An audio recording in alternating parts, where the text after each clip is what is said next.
Bismillahirrahmanirrahim. Assalamualaikum warahmatullahi wabarakatuh. Selamat dan semangat pagi anak-anak. Selamat pagi.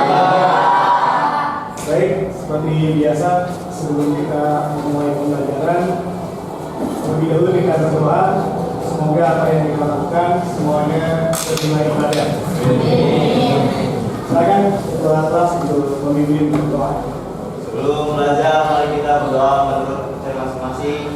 Berdoa dimulai.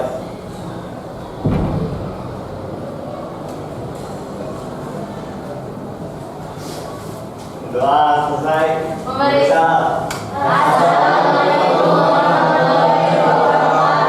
Waalaikumsalam. Hari ini siapa teman kalian yang tidak hadir? Rangga, Catur, Anissa, Rangga, Catur, Anissa. sakit. Oke, semuanya sakit ya? Ya. Baik, kita doakan semoga teman kita yang sedang sakit sekarang segera pulih ya. Tentu kita yang sekarang berada di sini ya harus bersyukur ya. Kita dikaruniai kesehatan sehingga bisa beraktivitas seperti sedia kala. Jadi mensyukuri sehat itu bisa dengan cara kita menjaga pola hidup sehat. Biasakan kalian makan teratur, istirahat yang cukup, olahraga gitu ya, dan biasakan jangan begadang. Baik anak-anak, minggu yang lalu kalian sudah membuat perencanaan usaha, ya, dari mulai menentukan ide, lalu membuat sketsa, menentukan alat bahan, mengestimasi biaya, sampai kepada proses pembuatan produk. Nanti hari ini kita lanjutkan keterkaitan materinya, itu berhubungan dengan analisis usaha. Sebelum masuk ke materi, di depan Bapak sudah menulis dua kata, ya. Untung dan rugi. Kira-kira kalau kalian membaca atau mendengar kata untung dan rugi, itu kaitannya dengan apa? Pendapatan. Dengan pendapatan, penghasilan, perdagangan, apalagi usaha, dengan modal. Semuanya betul. Nah, pernahkah kalian mengalami untung dan rugi? Pernah. Misalnya apa? Dalam hal apa? Dalam jualan, dalam bisnis. Lebih spesifik? Jualan apa? Jualan sepatu. Ya. Jadi mungkin ada kegiatan bazar ya. Jualan makanan tradisional. Untung apa rugi? Baik, tentu dari kerugian itu setidaknya kalian bisa mengevaluasi. Kita masuk ke materi. Di depan bisa kalian baca tujuan dari pembelajaran kali ini. Yang pertama, mengidentifikasi informasi tentang perhitungan unit imbas pada usaha pengolahan makanan melalui berbagai sumber belajar. Lalu yang kedua, mengolah informasi yang didapat tentang penghitungan BEP. Ketiga, menganalisis hasil pengamatan atau kajian literatur dan diskusi tentang BEP. Lalu yang terakhir, menyimpulkan hasil pengamatan atau hasil diskusi kalian. Adapun kegiatan yang nanti akan kalian lakukan secara berkelompok, nanti kalian berdiskusi tentang permasalahan nanti yang akan Bapak berikan yang tertuang dalam LKPD, lalu kalian analisis soal itu dan simpulkan. Oke. Ada pertanyaan di sini?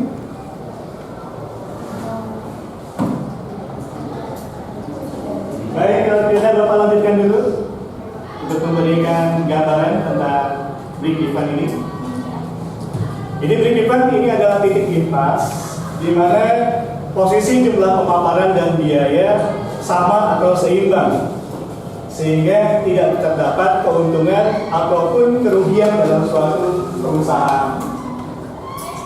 Break-even ini digunakan untuk menganalisis proyeksi sejauh mana banyaknya jumlah unit yang diproduksi atau banyaknya uang yang diterima untuk mendapatkan titik pas.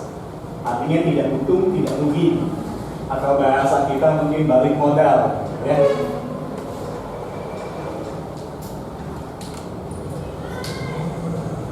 Nah, manfaat kalian mempelajari tentang BEP yang pertama, ini sebagai alat perencanaan untuk menghasilkan laba atau keuntungan. Lalu yang kedua, memberikan informasi mengenai berbagai tingkat volume penjualan serta hubungannya dengan kemungkinan memperoleh laba menurut tingkat penjualan yang bersangkutan.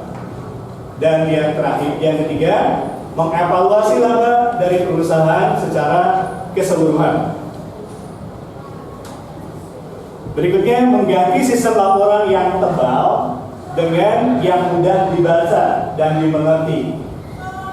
Jadi sebetulnya BEP ini lebih simpel, lebih praktis untuk bisa kita menyimpulkan apakah usahanya ini untung atau rugi. Ada dua jenis BEP yang sering digunakan. Yang pertama BEP unit, yaitu BEP yang dinyatakan dalam jumlah penjualan produk di nilai tertentu. Lalu yang kedua BEP rupiah.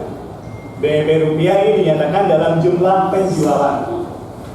Oke, nanti akan lebih pahamnya kalian pada KPD, pada soal yang diberikan.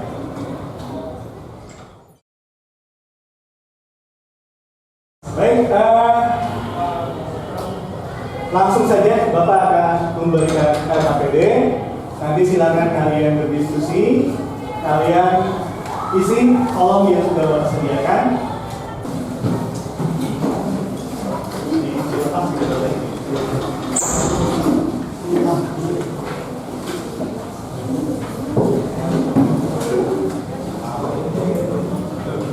Pertama dulu. Yang pertama itu mengelompokkan mana yang termasuk ke dalam biaya tetap dan biaya tidak tetap. Silakan dimasukkan ke dalam kolom yang kosong.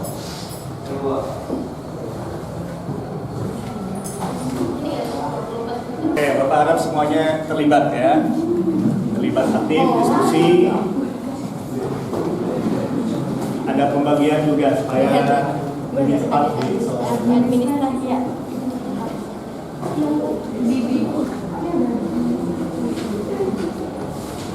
Berarti biaya ini kan ini biaya total. Total juta. Ini dibagi-bagi. Ada untuk soalnya itu sudah diketahui ya. Soalnya biaya tetapnya sekian, biaya tidak tetapnya sekian. Nah, pada soal ini itu dirinci lagi sehingga dibutuhkan pemahaman kalian untuk menentukan. Pertama tentu harus paham dulu apa itu pengertian tadi biaya tetap. Contohnya apa? Lalu yang kedua, kalian juga harus mengerti dulu apa itu biaya tidak tetap atau biaya variabel. Nah, kalau sudah paham itu, kalian akan mudah membaca soal.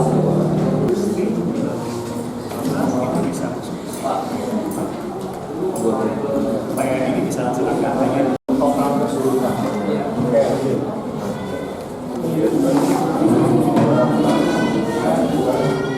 Bahan baku termasuk apa? Ini apa ini?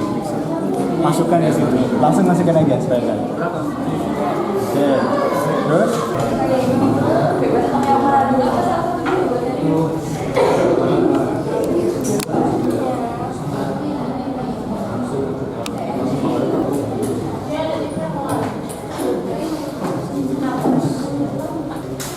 Ya, tidak itu pendapatan.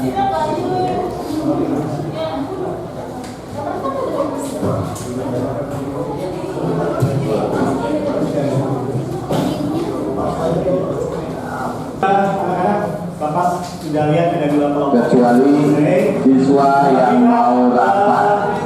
Mempresentasikan hasilnya. Terima kasih. Tinggal dibacakan saja. Misalnya yang nomor 1 berapa, nomor 2 hasilnya berapa, 3 hasilnya berapa, dan seterusnya sampai pada kesimpulan. Oke, Bapak lihat kelompoknya Ibnu Sena. Silakan di sini dibacakan. Sini. Oh, yang depan juga betul.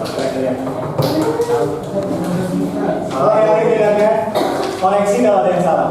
Assalamualaikum warahmatullahi wabarakatuh. Saya dari perwakilan kelompok 7 ingin mempresentasikan hasil kerja kelompok kami. Yang pertama dari soal tentukan dan kelompokan terlebih dahulu biaya tetap FC dan biaya variabelnya IC. Jadi biaya tetap itu ada 2 juta, yang 2 juta itu adalah Jawaban saya. Biaya tetap satu sewa rumah posisi 2 juta dan izin pemasaran 3 juta dikali 2 6 juta. Jadi total biaya tetap 8 juta, biaya variabel bahan baku 7 juta, biaya pemasaran 1 juta, gaji tenaga kerja 1 juta 500 dikali 3 7 juta 500, biaya listrik 200, biaya administrasi dan kota 300. Total biaya variabel 16 juta. Baik, lanjut. Soal 3. Biaya variabel per unit 16 juta dibagi 1.600, yaitu biaya variabel per unitnya 10.000. Total pendapatan 1.600 dikali 20.000 sama dengan 32 juta hasil dari pendapatan. Tentukan harga jual. Harga jualnya 20.000 per kilo, 20.000 kilogram. BP unitnya 800 kilogram. BP rupiahnya 16 juta. Jadi usaha mie ramen ini akan mencapai titik impas pada penjualan 800 kg dan hasil penjualan sebesar 16 juta. Oke, terima kasih. Ya, baik rekan-rekan, kesimpulan dari LKPD yang sudah kalian kerjakan, presentasi dari kedua kelompok itu, jawabannya betul, ya. Kesimpulannya bahwa usaha mie ramen itu akan mencapai titik impas jika mampu melakukan penjualan sebanyak 800 kg dan hasil penjualan sebesar 16 juta rupiah. Oke ya, mungkin bagi kelompok yang belum selesai, silakan bisa diselesaikan. Nanti yang sudah perhatian kelompoknya bisa mengumpulkan